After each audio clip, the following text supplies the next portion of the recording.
What if I told you that you don't need to spend less time on your phone or social media? Well, this might sound counterintuitive, but in this video, we will discuss why this is true and how you can actually be more productive by spending more time on those things instead. We will go over how to stop being busy and start being effective. In his book, The 7 Habits of Highly Effective People, Stephen R. Covey describes 4 quadrants of time management. Let's dive into them right now.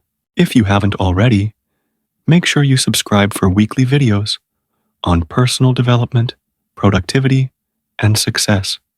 And stick around until the end, where I'll reveal my bonus tip on how to effectively use the Eisenhower Matrix. Quadrant 1. Urgent and important tasks. Quadrant 1 consists of tasks that are both urgent and important. These are things that require our immediate attention and have significant consequences if not addressed promptly. Examples include dealing with a customer service issue, attending an important meeting, or responding to a crisis. Since these tasks demand our immediate focus, they often take precedence over other tasks. However, it's important to recognize that while these tasks are crucial, they shouldn't consume all our time. Instead, strive for balance. Manage these tasks efficiently to prevent them from overwhelming your schedule. This can help you avoid constant stress and burnout associated with a reactive work style. Prolonged exposure to this state can impact your well-being, relationships, and overall effectiveness. Therefore, it's essential to limit the amount of time spent in this quadrant and transition to lower stress states when possible. Before we move on, I want to ask you to take a moment to reflect on how much time you dedicate to each of these quadrants. You can do so by taking a short quiz in the description below. This will help you assess your current time management practices and identify areas for improvement. So, before you forget, click the link in the description to access the quiz. It's a valuable tool that can guide you towards a more balanced and productive schedule. Quadrant 2. Not urgent, but important tasks. Now let's talk about the tasks that are not urgent, but are incredibly important. This category includes activities like planning, relationship building, and personal development. The challenge here is that these tasks don't usually have immediate deadlines, which can make it difficult to prioritize them. Without clear deadlines, these tasks often get pushed aside in favor of more urgent matters. However, consistently neglecting Quadrant 2 can lead to trouble down the road. For instance, failing to plan ahead can result in missed opportunities or a reactive approach to life.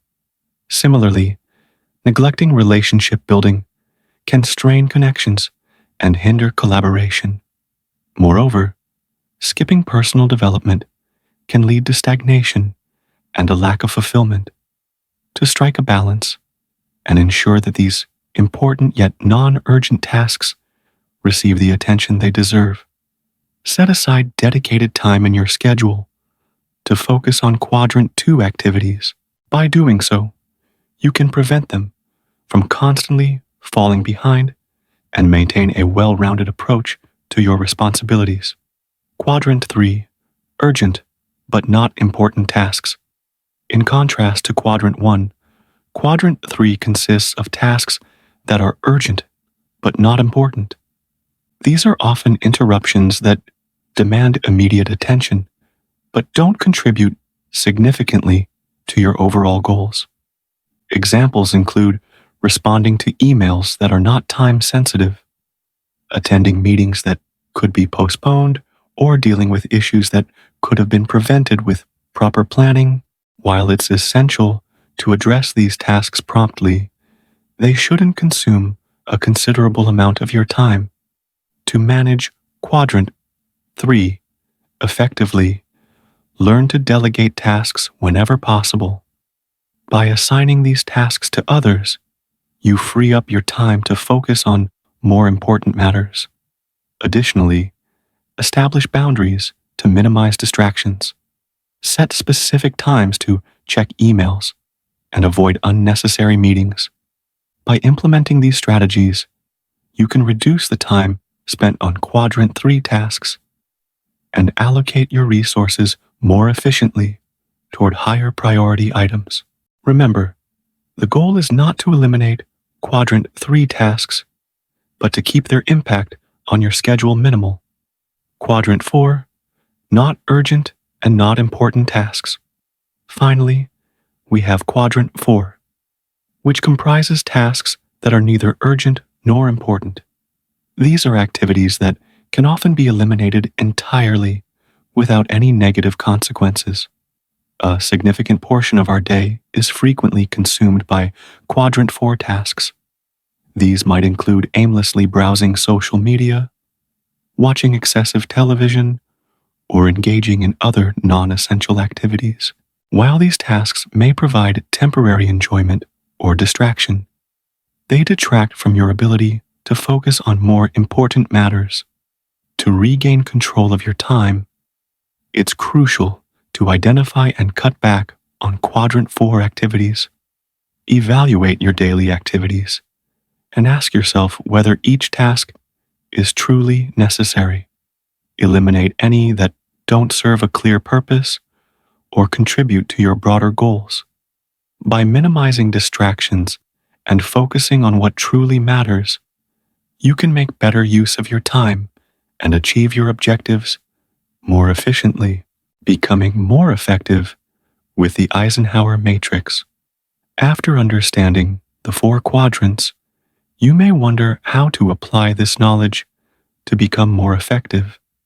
That's where the Eisenhower Matrix comes in handy. This tool, based on the same principles as the 4 quadrants, helps you organize your tasks based on urgency and importance. Here's a simple approach to using the Eisenhower Matrix. First, write down all your tasks. Then, categorize each task according to its urgency and importance. Determine which tasks are urgent and important, not urgent but important, urgent but not important, and not urgent and not important. Once you've categorized your tasks, take action. Prioritize the tasks in the first quadrant, schedule those in the second, delegate tasks in the third, and eliminate those in the fourth. This matrix allows you to see your tasks in a new light, helping you focus on what's most important. Let's look at a few examples of how to use the Eisenhower Matrix. Imagine you're a student juggling multiple assignments and studying for exams. Using the Eisenhower Matrix, you can categorize your tasks, such as reading a textbook, writing an essay, completing a project, and preparing for a test. By analyzing the matrix, you can see which tasks are more important and adjust your schedule accordingly. You may decide to prioritize reading a textbook and preparing for a test, which are both urgent and important, and delegate or eliminate less crucial tasks. Similarly, if you're an entrepreneur managing a business, you can categorize tasks like client meetings, marketing campaigns, financial reports, and product development. The matrix can help you determine which tasks should receive your immediate attention and which can be handled by your team members. But here's the catch. Even though this system seems straightforward, applying it can be tricky. Many people find themselves stuck in Quadrant 1, constantly dealing with crises and short-term demands. To break out of this cycle, follow these 3 steps. First, gain clarity by setting long-term goals and developing a strategic plan. This will help you visualize your desired future and identify the tasks that align with your goals. Next, Take proactive steps to prevent crises by anticipating potential problems and implementing preventive measures. You can reduce the number of urgent and important tasks. Finally, learn to say no to non-essential requests and commitments. By declining tasks that don't align with your goals or priorities, you free up your time and energy to focus on what truly matters. Remember, the key to becoming more effective lies in managing your time wisely. By understanding the 4 quadrants of time management and using tools like the Eisenhower Matrix, you can prioritize tasks, eliminate distractions, and work more efficiently. So take some time to assess your current time management practices and consider how you can apply these concepts to your own life. By doing so, you can become more effective, achieve your goals, and live a more balanced and fulfilling life. If you enjoyed this video, please hit the like button and share it with your friends. If you haven't already, subscribe for more valuable content. Thank you for watching.